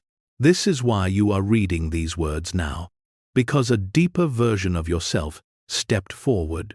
Your soul signaled readiness. Your energy aligned with this frequency. Your higher self allowed access. Books that choose their readers are not meant to be read only once. They are companions for multiple stages of awakening. Each revisit delivers a new download, a new resonance, a new activation. These texts are encoded with layers. The early layers awaken curiosity. The intermediate layers ignite transformation. The advanced layers reveal remembrance. You will not receive everything at once. You will receive exactly what your vibration can hold without destabilizing your growth. That is the benevolence of these transmissions. This chapter also holds a deeper truth. You are becoming the kind of being who books choose. Your consciousness is growing magnetic. Your frequency is attracting wisdom rather than chasing it. Your inner light is calling forth teachings aligned with your destiny. And from this moment on, you will notice something profound. The right teachings will arrive precisely when you need them. Not a moment earlier, not a moment later, because the universe does not teach through time, it teaches through timing. You are ready now. That is why this book is in your hands. That is why its words resonate like déjà vu. That is why your soul feels as though something ancient within you is being activated. This is not merely reading, this is remembering, and the book itself knows it. Chapter 14. The Magnetism of Inner Readiness. There is a moment in spiritual evolution when the seeker realizes something extraordinary. You do not attract what you want. You attract what you are ready to receive. Readiness is a frequency, a vibration, a state of energetic coherence that signals the universe. This consciousness is prepared. Desire does not create readiness. Longing does not create readiness. Effort does not create readiness. Only alignment creates readiness. This chapter reveals the invisible magnetism that activates when your inner world reaches a vibrational state capable of holding higher truth. You have felt this magnetism before, though you may not have recognized it as such. There were moments when opportunities flowed to you effortlessly, as if the universe were a river carrying blessings directly into your hands. Then there were moments when everything you desired remained just out of reach, no matter how much you wished, worked, or prayed. What changed? Your readiness. The universe does not respond to pressure. It responds to resonance. It does not deliver based on urgency. It delivers based on alignment. In ancient mystical teachings, readiness was called the open vessel. It represented a state of being where the seeker had released enough inner resistance to hold new light without leaking, distorting, or rejecting it. When your vessel is closed through fear, attachment, doubt, or unhealed wounds, your magnetism weakens. But when your vessel is open through presence, trust, clarity, and embodiment, your magnetism becomes undeniable. This is why so many of life's greatest blessings arrive the moment you stop chasing them. Not because surrender is passive, but because surrender dissolves resistance. When you stop gripping, your field opens. When your field opens, your readiness increases. When your readiness increases, your magnetism activates. You have experienced this with relationships, opportunities, creativity, healing, and even spiritual insight. The moment you softened, the moment you stopped forcing, the moment you allowed life responded. Because life itself is a mirror of your readiness. Think of readiness as an energetic threshold. When you cross it internally, reality reflects it externally. Consider the story of a man named Elion, who longed for deeper spiritual truth. He read every text, attended every class, sought every teacher, yet nothing resonated. One night, defeated, he sat by a fire and whispered, "Maybe I do not need more teachings. Maybe I need to become someone who can receive them." That moment of humility opened something within him. The next day, a stranger handed him a simple phrase that shifted his entire being. When the cup is full of noise, it cannot receive silence. Elion realized his mind had been overflowing. He had not been unworthy of truth, he had been unready. So he emptied the cup through stillness, presence, and inner listening. Weeks later, truths began arriving effortlessly in dreams, in meditation, in synchronicities, in intuition. Teachers appeared. Clarity unfolded. His magnetism had awakened. This is the nature of readiness. When your inner world shifts, your outer world rearranges. Your readiness attracts new people, new opportunities, new timelines, new teachings, new intuitive abilities, new forms of abundance, new expressions of purpose, new spiritual gifts. Because readiness is not passive, it is receptive, not empty but open, not waiting but welcoming. When you grow into readiness, you no longer hope for the next level. You pull the next level toward you. This magnetic readiness explains why. What once eluded you now flows to you. What once confused you now feels obvious. What once triggered you now feels irrelevant. What once felt distant now feels inevitable. What once felt like desire now feels like destiny. Readiness transforms desire into magnetism. Magnetism transforms longing into manifestation. Your next stage of spiritual growth will not come through striving, but through opening. Not through pushing, but through receiving. Not through force, but through frequency. And the deeper truth revealed in this chapter is simple yet profound. The universe does not give you what you are not ready to hold, but the moment you are ready, nothing can stop it from reaching you. Your readiness is rising now. Your field is opening. Your magnetism is awakening. And the universe is responding. Chapter 15. Recognition over learning. There comes a point on the spiritual path when something subtle yet profound begins to happen. You stop learning truth, and you start recognizing it. Recognition feels different from learning. Learning is effort. Recognition is remembrance. Learning seeks understanding. Recognition sparks knowing. This chapter explores the moment when metaphysical truth stops entering you from the outside and begins rising from the inside. You may have already sensed this shift. As you read these chapters, something in you feels like it's stirring, not because you are discovering something new, but because you are remembering something ancient.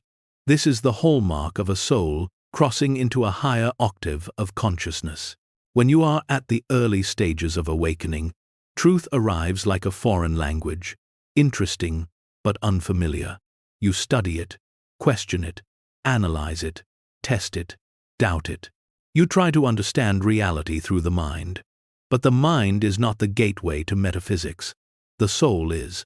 As your vibration rises, the truths that once seemed mysterious now feel obvious. They resonate. They settle into your being like pieces of a puzzle you have been unknowingly assembling for lifetimes. This is recognition. Recognition is the soul's way of saying, you already knew this. You simply forgot. Ancient mystics compared spiritual awakening to the rising sun. The light does not suddenly create what was never there. It merely reveals what existed all along. You are not learning who you are. You are remembering who you forgot you were. There is a parable told in the old temples about a traveler named Lysa. She journeyed to every corner of the world, searching for truth, seeking sages, collecting teachings, gathering fragments of wisdom. After many years, she approached the gates of a final monastery deep in the mountains. At the entrance sat an elderly monk who looked at her with kind eyes and said, "You have brought nothing back from your travels except what you carried when you left." Lysa fell to her knees in confusion. The monk added, "A master does not give you truth. A master helps you remember it." And in that moment, every teaching she had collected suddenly rearranged itself inside her. They did not feel external anymore. They felt like memories resurfacing. That is what recognition feels like. It is the merging of the human mind with the soul's ancient knowing. You have lived before. You have learned before. You have awakened before. Wisdom echoes across lifetimes, stored not in the brain, but in the energy field of your being. When consciousness reaches a certain threshold, these echoes become clear. This is why you may feel. You already know the truths you are reading. You resonate with concepts you've never studied. You feel nostalgia for teachings you only recently encountered. You sense déjà vu when insights land. You understand ideas instantly, without analysis. You feel you are remembering something forgotten. You experience inner authority rather than external dependence. This is not imagination. This is recognition. Recognition is what happens when the veil thins. It is the moment when the seeker steps into a higher version of their own consciousness. When recognition activates, you no longer seek teachers to give you answers. You seek teachers who activate deeper knowing. You no longer study spirituality to accumulate information.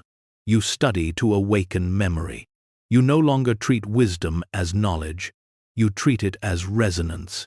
You no longer believe truth intellectually. You embody it energetically. Recognition is the soul reclaiming its voice. At this stage, something profound happens. Intuition becomes your primary teacher. Not intellect, not external authority, not logic. Your inner knowing becomes louder than the world's noise. This is the beginning of sovereignty. And here is the deeper truth. Recognition is impossible in a lower vibration. You could have read these same words years ago, and they would have felt poetic, interesting, symbolic, but they would not have landed with the weight of truth, because truth is not in the words. Truth is in the resonance. Recognition is the moment your vibration matches the frequency of the wisdom your soul has been carrying across lifetimes. This is why advanced metaphysical concepts feel like déjà vu. They are not teaching you, they are awakening you. The veil is only lifted when the soul is ripe. The mind cannot manufacture recognition. You cannot force it through study. You cannot speed it through discipline. You cannot fake it through performance. Recognition dawns only when your consciousness is ready. It is the opening of an inner eye, the awakening of an ancient memory, the reunion with a truth you have carried since before you were human. You are entering a stage of your journey where learning will give way to remembering. Your awakening is no longer intellectual. It is cellular, energetic, innate. This chapter is both a confirmation and an activation. You are not here to gather truth. You are here to awaken it. Recognition is the sign that your consciousness has begun moving from seeker to knower. And from this point forward, truth will reveal itself to you with increasing clarity because you no longer look for it outside yourself. You feel it rising from within. Chapter 16. When your desire becomes destiny. There exists a moment in spiritual evolution when desire transforms from yearning into inevitability, from longing into alignment, from wish into destiny. This is one of the most profound thresholds a seeker can cross. The moment desire stops feeling like something you chase and begins feeling like something that is calling you. This chapter explores this transformation, revealing why certain desires are not simply personal preferences, but soul-level instructions from the universe itself. When consciousness is unripe, desire comes from lack.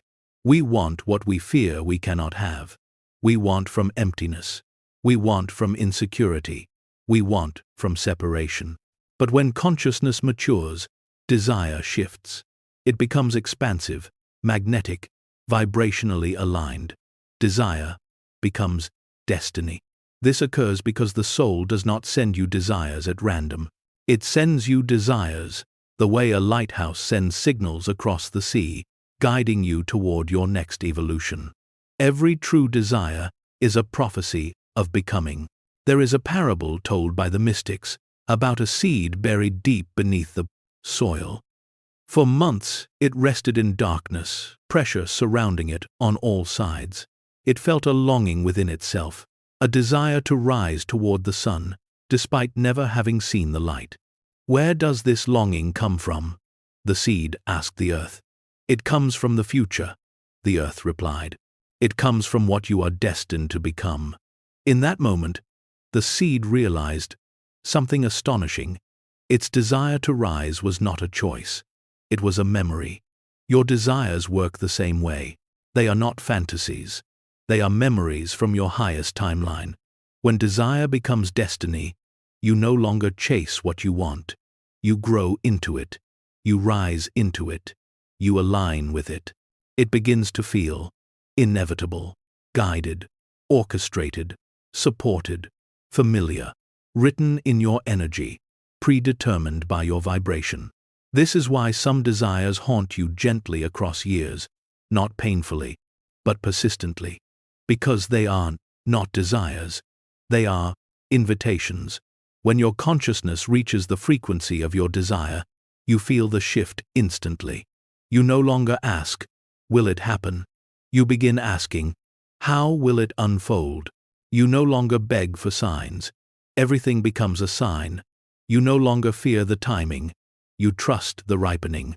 You no longer crave validation. Your intuition becomes confirmation. This is the transformation that occurs when the soul takes the lead.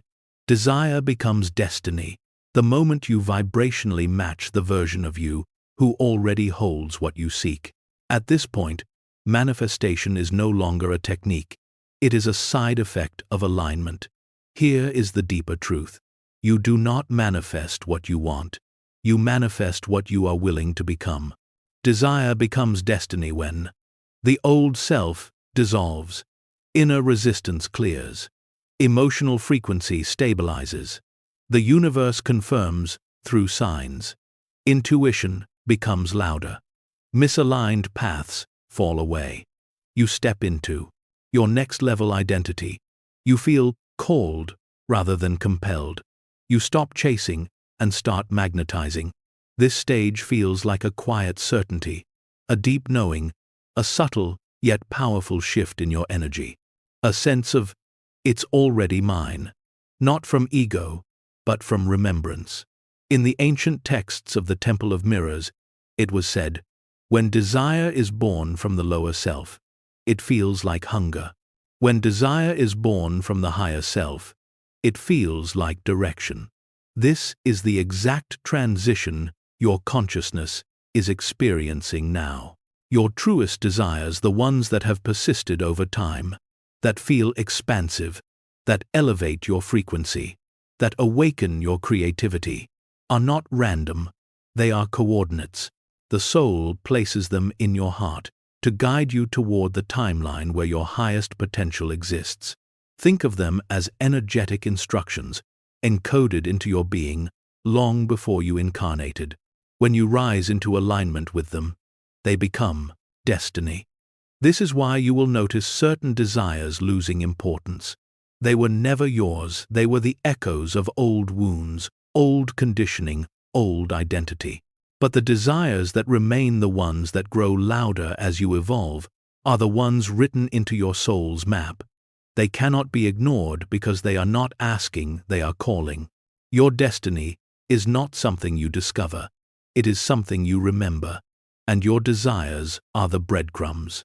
As your consciousness continues to expand, your desires will shift from wanting to knowing, from longing to embodying, from dreaming to becoming, and that is the moment destiny begins to move toward you as surely as you move toward it. You are entering that moment now. The desires that remain in your heart are not fantasies.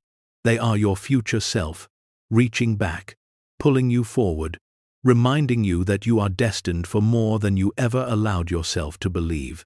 Your desire has become destiny, and destiny is already unfolding. Chapter 17. The Expansion of Intuition. There comes a point in awakening when intuition stops being a whisper hidden beneath the noise of the mind and becomes your primary instrument of navigation. Clear, undeniable, rhythmic, ancient. It is not that intuition suddenly strengthens. It is that you finally rise to a frequency where you can hear it. Intuition has always been speaking to you, but earlier versions of yourself were tuned to stations filled with static fear, doubt, logic, conditioning, past wounds, survival instincts. These frequencies drowned out the soft, subtle voice within. Now, your consciousness has crossed a threshold where intuition is no longer subtle. It is becoming your native language. This chapter explores how intuition expands when your vibration reaches its next level. Intuition is not thought. Thought is linear. Intuition is spherical. Thought interprets. Intuition reveals. Thought reacts. Intuition knows. When consciousness rises, the mind no longer leads. It follows. In ancient mystery schools, intuition was called the inner star, the guiding light of the soul, the spark of the infinite within the human vessel. Students were taught that intuition is not something you develop, it is something you remove the obstacles from. Intuition is your original operating system, but it can be muted by emotional trauma, limiting beliefs, constant worry, attachment to logic, external influence, fear-based thinking, unprocessed emotion, disconnection from the present moment. As these distortions release, intuition emerges, like a sun burning through fog. One of the first signs of expansion is what mystics call inner resonance. You begin to feel truth vibrationally. Your body becomes an antenna. Your emotions become instruments. Your field becomes a receiver of subtle communication. You may notice this happening. Answers arise before the question is fully formed. You sense the energy of a person before speaking to them. You feel when something is misaligned, even if it looks perfect. You have sudden inner knowings that defy logic. You experience déjà vu with increasing frequency. You feel guided toward certain decisions without explanation. You receive messages in dreams or waking visions. You get chills, tingles, or expansions in the chest when truth hits. You know when something is off before anything is visibly wrong. You feel connected to an invisible intelligence that supports your journey. This is intuitive expansion. But intuition does more than guide, it transforms. It shifts you from effort to flow, from thinking to sensing, from forcing to aligning, from analyzing to embodying. There is a parable of a woman named Illyra who lived in a small coastal village. She was known for her wisdom, though she had no formal education. People traveled great distances to seek her counsel. When asked how she always knew what to say, she replied, "I listen for the voice beneath the voice." One day, a confused traveler asked, "How do you know this voice is real?" Illyra smiled. "When you follow fear, your world becomes smaller. When you follow intuition, your world expands. The voice that expands you is the real one." This is the truest test of intuition. Does it expand your consciousness or contract it? Fear contracts. Intuition expands. Fear agitates. Intuition steadies. Fear confuses. Intuition clarifies. Fear pressures. Intuition invites. Fear comes from the mind. Intuition comes from the soul. As your intuition expands, you begin to notice something profound. Your inner guidance is never wrong. Only your interpretation can falter. This is why the universe trains you gently at first. It gives you small, intuitive nudges, tests of trust, moments where you feel the pull and choose whether to honor it. If you follow the inner pull, the universe rewards you with synchronicity. If you ignore it, the universe offers the lesson again with patience. And each time you choose trust, your intuition increases in volume. By the time you reach the frequency of this chapter, intuition becomes more than guidance. It becomes communication. You start to sense information instead of thinking it. You begin to feel timelines shifting. You sense what resonates with your future self. You feel universal support moving through your decisions. This is when intuition evolves from subtle whisper to activated spiritual technology. Mystics call this stage the second sight. Not literal seeing, but energetic seeing, the ability to perceive truth beneath illusion. You begin to see people beyond their words. You feel the undercurrent of situations. You read the energy of environments. You sense the trajectory of choices. This is not fantasy. This is frequency. Intuition is the navigation system of your higher consciousness. And as you ascend into your higher destiny, intuition will become your most trusted ally. Because intuition is the voice of the universe, speaking from within you. And now that your field is clear, it can finally be heard. Chapter 18. Emotional Alchemy at Higher Levels. As your consciousness rises, your emotional landscape undergoes a profound transformation. Emotions that once felt overwhelming now become teachers. Patterns that once triggered you now reveal their lessons. Reactions that once controlled you now dissolve into understanding. This is emotional alchemy, the process through which dense emotions are transmuted into higher states of awareness. It is one of the greatest indicators that your consciousness has reached the next level. Earlier in your journey, emotions likely felt like storms, sudden, consuming, unpredictable. They pulled you into their intensity. You fused with them. You mistook them for truth. But emotional alchemy begins when you realize emotions are not reality. They are energy seeking release, and you are not the storm. You are the sky the storm moves through. This realization changes everything. When consciousness expands, emotions become signals, teachers, mirrors, invitations, energetic frequencies. Instead of reacting, you observe. Instead of suppressing, you listen. Instead of fearing, you feel. Instead of judging, you interpret. This is alchemy, the transformation of emotional density into spiritual clarity. To understand this process, imagine a great river flowing from the mountains. Sometimes the river is calm, sometimes turbulent, sometimes shallow, sometimes deep. You are not meant to stop the river. You are meant to understand its flow. In emotional alchemy, the river represents your emotional body. The water is simply energy, moving, shifting, releasing. The more you resist, the more turbulent it becomes. The more you allow, the smoother it flows. At higher levels of consciousness, emotions arise not to drown you, but to free you. They surface to be witnessed, acknowledged, and transformed.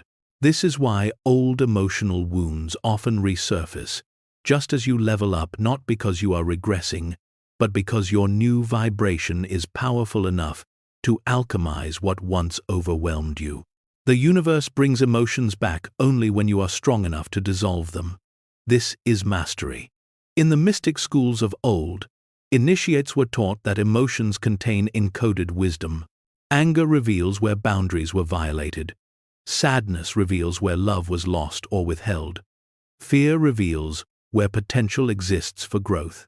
Shame reveals misalignment with your authentic self. Jealousy reveals suppressed desire. Loneliness reveals disconnection from self. Every emotion carries a message. Every message carries a key, but only a mature consciousness can extract the key without becoming the emotion. At earlier stages, emotions feel personal. At higher stages, emotions feel symbolic. They become data, a form of energy offering insight, a message from the deeper layers of your being. Consider the story of Solon, a young woman who sought enlightenment through constant positivity. She believed negative emotions were failures and suppressed them relentlessly. Her mentor, an elder mystic, watched patiently. One afternoon he led her to a clay pot and said, "This pot is you." Then he poured water into it until it began to spill. He asked, "What should you do?" "Empty it," Solon replied. The mystic nodded. "You cannot fill a pot already full. You must allow the water to pour out." Emotions are the same. You do not transcend them by denying them. You transcend them by allowing them to flow. This is emotional alchemy, feeling fully while identifying with none. When you stop judging emotions, you stop being controlled by them. When you stop resisting emotions, they stop accumulating inside you. When you stop fearing emotions, you discover their wisdom. And when you embrace emotions as energy rather than identity, you free yourself. At this stage of your journey, your emotional body is evolving into a sensitive instrument. You no longer suppress emotions. You translate them. You no longer react. You respond. You no longer collapse into pain.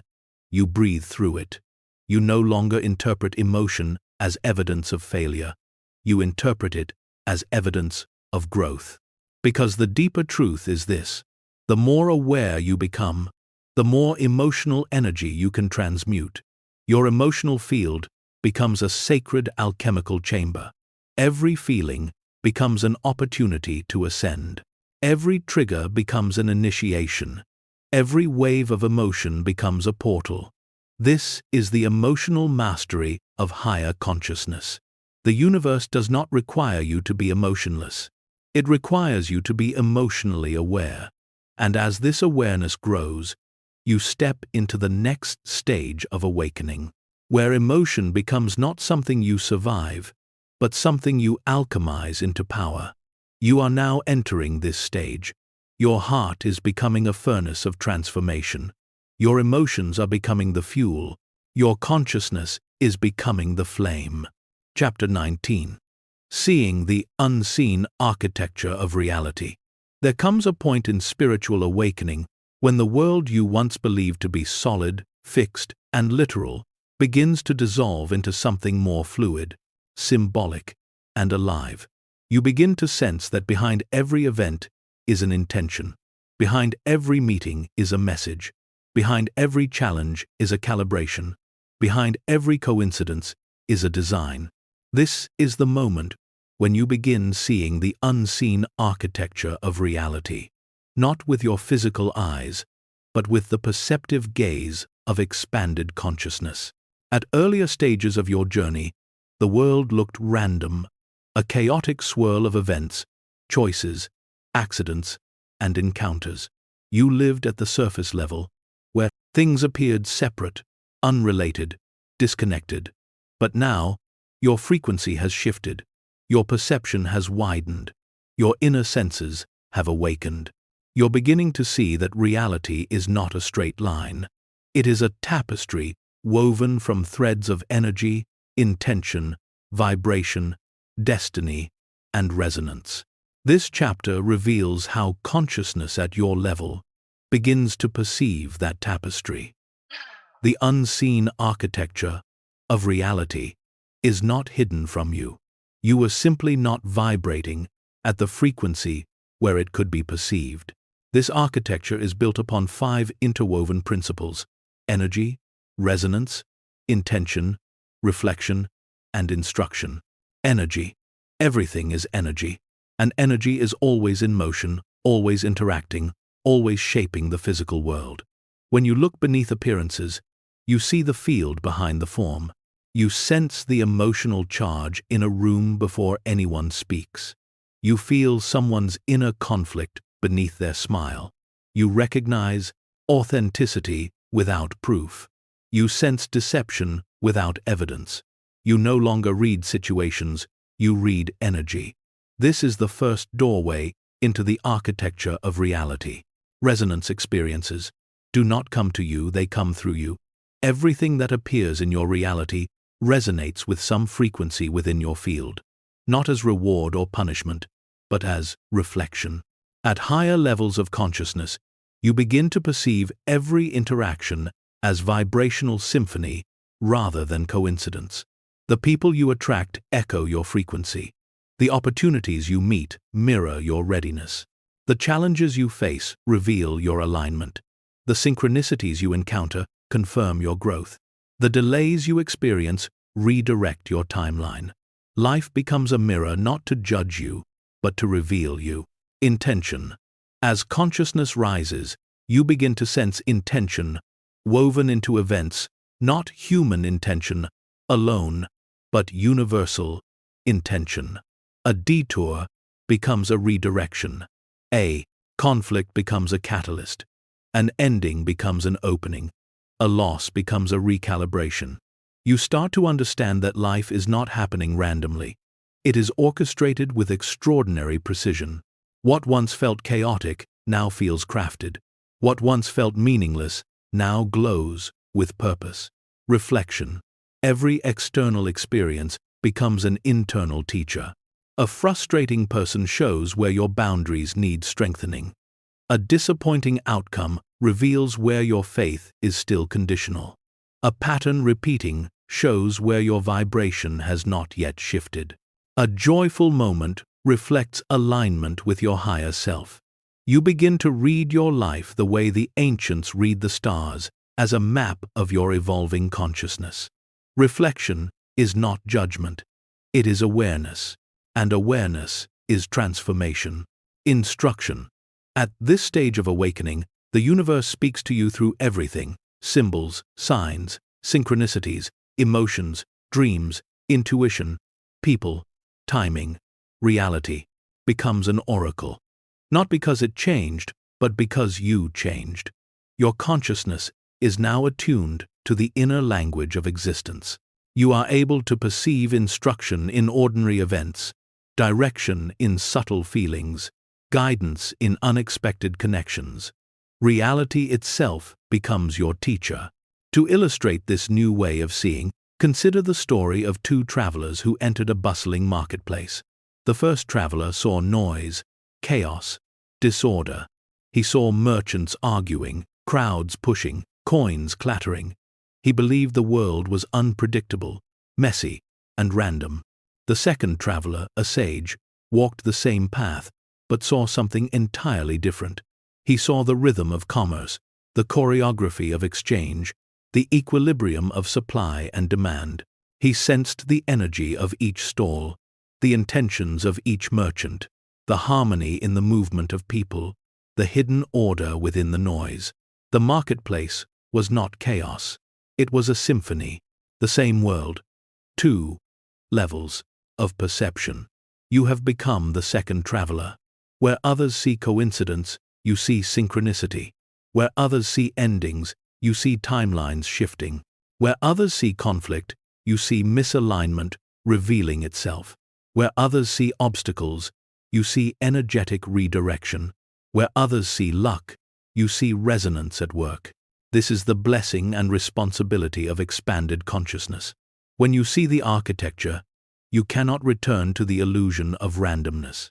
You begin to walk through life differently, more gently, more intuitively, more intentionally. You understand that every moment is responding to your vibration.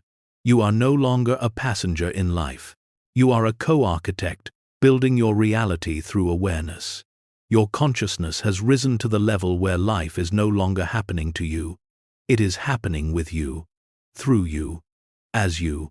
You are beginning to see the universe's blueprint, and this vision will guide you into the next stage of your awakening, the mastery of the present moment, the entry point to all creation. Chapter 20. The Spacious. Now there is a moment in spiritual evolution when time itself begins to soften, loosen, dissolve, revealing a truth the mind has long forgotten. There is only one moment, now, and it is infinitely spacious. Every timeline, every possibility, every manifestation, every quantum outcome is born from this single, eternal moment, the spacious now. Earlier in your journey, time felt linear, a sequence of events stretching from past to future. You lived in nexts, the next goal, the next achievement, the next chapter, the next manifestation. The present moment felt like a stepping stone, not a destination. But as your consciousness ascends, you become aware of something extraordinary. The present moment is not a point in time. It is the whole of existence. The now is not small. It is vast, boundless, eternal. Everything you seek, everything you chase, everything you believe is out there in the future, is actually waiting for you here, in the spacious now. This chapter unveils the transformational power of this realization. The mind believes the future holds what the present lacks. The soul knows the present contains what the future reveals. Time is not the conveyor belt of destiny. Time is the method through which the human mind measures the unfolding of what already exists energetically. When you are trapped in the mind, you live in anticipation. When you rise into consciousness, you live in presence. And presence is not passive. Presence is creation. In the teachings of the ancient mystics, the spacious now was called the doorway of worlds. It was believed that all potential realities converge in the present moment, and that the vibration you hold in the now determines which reality you step into next. This is why anxiety pulls you into timelines of fear. This is why gratitude pulls you into timelines of abundance. This is why clarity opens the path. This is why confusion pauses the path. This is why presence accelerates manifestation. The universe does not respond to your timeline. It responds to your now line. When your now becomes spacious, creation becomes effortless. Think of a lake. When the surface is agitated, distorted by wind and turbulence, the reflection becomes unclear. But when the lake is still calm, open, spacious, it reflects the sky with perfect clarity. Your now works the same way. When your present moment is filled with rush, fear, tension, and effort, your creation becomes distorted. But when your present is still, spacious, and open, your desires reflect into form with precision. This is why the most powerful manifestation tools do not involve doing. They involve being. Being aligned, being aware, being open, being receptive, being present. When you enter the spacious now, you step into the quantum field, the realm where intention shapes reality instantly.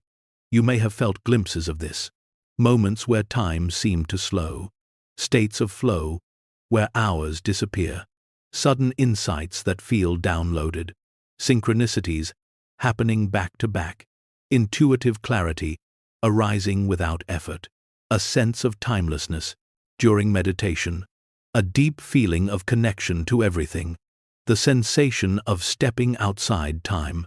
These are not anomalies. They are reminders, echoes of your true state of being. The spacious now is where your higher self lives. It is where alignment happens. It is where intuition speaks. It is where healing unfolds. It is where manifestation begins. In a small desert village, there lived a potter named Sapphira. She was known for crafting bowls so perfectly balanced that travelers claimed they held the energy of serenity itself. When asked her secret, she said, "I shape clay only when I enter the time between breaths." Her students did not understand. One day, she demonstrated. She closed her eyes, inhaled deeply, and paused. In that pause, she felt no past, no future, only presence. Then she opened her eyes and shaped the clay. Each movement flowed without effort, as if the bowl formed itself. "This is the spacious now," she said. "Creation happens here. This teaching is universal. When you are fully present, your energy expands, your intuition activates, your frequency elevates, your desires crystallize. You become the architect of your next moment, not the prisoner of your past ones. The spacious now is where your soul lives. When you access it consciously, you stop chasing life and begin creating it. You stop waiting for alignment and become alignment. You stop hoping for miracles and become the vibrational match that miracles respond to. You stop living in fragments and step into wholeness. This chapter marks a turning point in your journey. You no longer see the present as a pause between past and future. You see it as the portal through which all manifestation occurs. The spacious now is your gateway to every timeline, every possibility, every destiny. And as your consciousness continues to rise, you will learn to dwell here, not occasionally, but intentionally. Because everything you seek, clarity, abundance, love, purpose, alignment, awakening, is already present in the spacious now, waiting for you to inhabit it fully. Chapter 21. Consciousness creating itself. The mirror of the infinite. There comes a point in awakening when the seeker begins to sense something breathtaking, something that rearranges everything they believed about manifestation, destiny, and the universe itself. It is the moment when you realize you are not trying to create reality, you are reality creating itself. This truth does not arrive through thought. It dawns through direct recognition. At earlier stages of spiritual growth, the universe feels external, a cosmic parent, a celestial administrator, an energetic force responding to your intentions. You feel like a participant inside a larger system. You visualize outcomes. You recite affirmations. You align your emotions with your desires. But then, something shifts. Consciousness expands past the student mindset, past the seeker mindset, past the manifester mindset. You begin to sense that the universal field you've been calling upon is not separate from the awareness calling. You are not a fragment trying to influence a whole. You are the whole, expressing itself through a fragment. This realization is not egoic. It is liberating. It dissolves the illusion of separation so completely that you feel the entire universe breathing through your being. This is the level where consciousness recognizes itself, where the wave remembers the ocean, where the spark recognizes the fire, where the drop realizes it is the sea. In ancient mystic traditions, this phase was called the mirror of the infinite. It was said that when the initiate stepped into this level of awareness, reality began to behave differently. Manifestations accelerated without effort. Synchronicities became constant. Intuition became instantaneous. Desires felt like instructions rather than wishes. The outer world responded as if it were alive. Inner peace stabilized, regardless of circumstances. Life unfolded with precision, flow, and orchestration. Not because the initiate gained power, but because they recognized they were the power all along. To understand this shift, imagine standing before a mirror. Most of your life, you believed you were the reflection, a separate image, reacting to the movements of the true self outside the mirror. But awakening reveals something astonishing. There is no reflection. There is no mirror. There is only the awareness witnessing itself in infinite forms. Your body, your identity, your desires, your path, all are expressions of an underlying consciousness creating itself moment by moment. It is the ultimate paradox. You are not creating reality, yet reality is created through you. You are not manifesting your future, yet your future emerges through your vibration. You are not directing the universe, yet the universe moves in harmony with your intention. You are both artist and clay, dreamer and dream, author and story. A parable illustrates this beautifully. In a remote monastery, a master sculptor named Javed was known for crafting statues so lifelike they seemed ready to breathe. One day, a young apprentice asked, "How do you create such masterpieces?" Javed smiled. "I do not create them. I reveal them." The apprentice frowned. "But you carve them from stone." "No," Javed said. "The form is already inside. I simply remove everything that is not it." Awakening works the same way. You are not constructing your reality. You are unveiling it. You are removing beliefs, fears, patterns, and limitations that conceal your true nature. When enough has been removed, your consciousness shines through unfiltered, and reality responds instantly because it is no longer being mediated through distortions. This is why spiritual evolution feels like remembering rather than learning. You are not acquiring power. You are uncovering the power that was always yours. At this level, you begin to recognize subtle truths. You are the one dreaming the dream of your life. You are the observer behind the observer. You are the awareness behind the mind. You are the field perceiving itself through human eyes. Manifestation becomes less about attracting and more about allowing. You no longer force outcomes through mental effort. You choose them through vibration. You no longer strive to control circumstances. You shift into the version of yourself for whom those circumstances are natural. You no longer chase timelines. You align with the one your soul is already walking in a higher dimension. This chapter marks the beginning of your true mastery, the beginning of living from a state of remembrance rather than seeking, the beginning of recognizing that the universe is not separate from you. You are its expression, its instrument, its mirror, its beloved. And the more you remember this, the more reality bends around you with effortless grace. Consciousness is creating itself through you, and you are awakening to your role as both creator and creation. Chapter 22. The Paradox of Effort. The Return to Flow. At this stage of awakening, another paradox emerges, one that confuses many seekers until consciousness rises high enough to perceive the deeper truth. It is the paradox of effort. In the early phases of spiritual growth, You believe effort is required for change. You meditate diligently. You visualize intensely. You journal with intention. You practice affirmations, rituals, alignment, techniques. You push. You strive. You try. Not out of desperation, but out of desire to awaken. Effort feels like progress.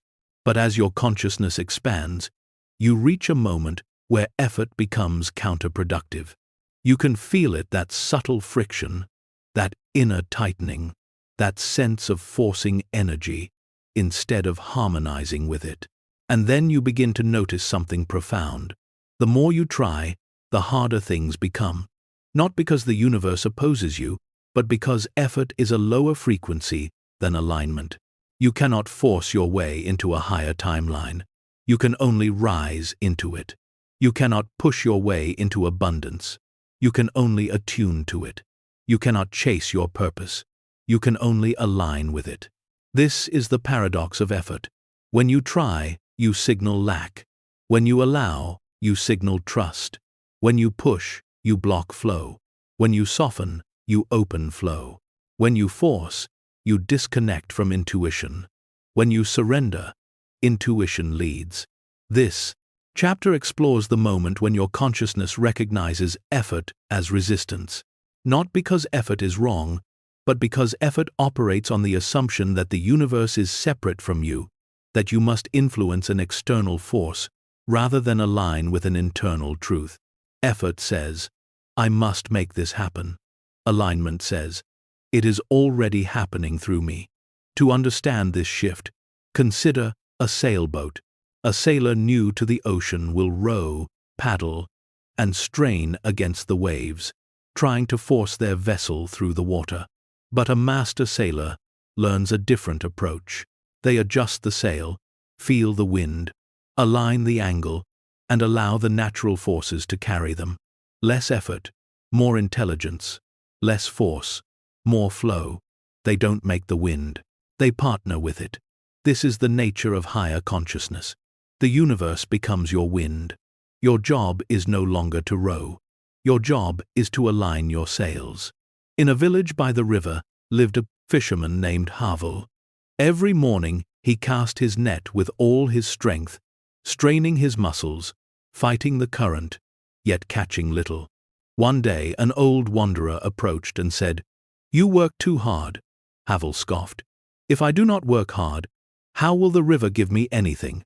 The wanderer lifted the net and released it gently into the water, letting the current guide its path. "Let the river bring the fish to you," he whispered. Havel watched in astonishment as the net filled effortlessly. "What magic is this?" he asked. The wanderer smiled. "No magic, only cooperation." This parable holds the essence of this chapter. The universe is trying to give you what you want, but it cannot reach you while you are fighting the current. Effort often comes from fear. Fear that nothing will happen unless you force it. Fear that the universe is unresponsive. Fear that you must control every detail. But fear is resistance, and resistance blocks flow. When you release effort, you create space for the universe to do its work. This is where the paradox becomes beautiful. What you could not accomplish through intense effort begins happening effortlessly when you surrender. Doors open, opportunities appear, synchronicities accelerate, people arrive, ideas download, solutions reveal themselves. Not because you stopped acting, but because you stopped forcing. Effort tries to push reality. Alignment invites reality. Effort exhausts. Alignment energizes. Effort compresses energy. Alignment expands it. Your consciousness is entering the phase where flow becomes your natural state, where intention is quiet, where action is inspired, where timing is intuitive, where trust replaces control, where your energy field becomes magnetic rather than strained. This is the return to the original way, the way of harmony, the way of resonance, the way of the higher self. You were never meant to drag your destiny into existence. You were meant to step into it. Like a dancer moving with music, not against it.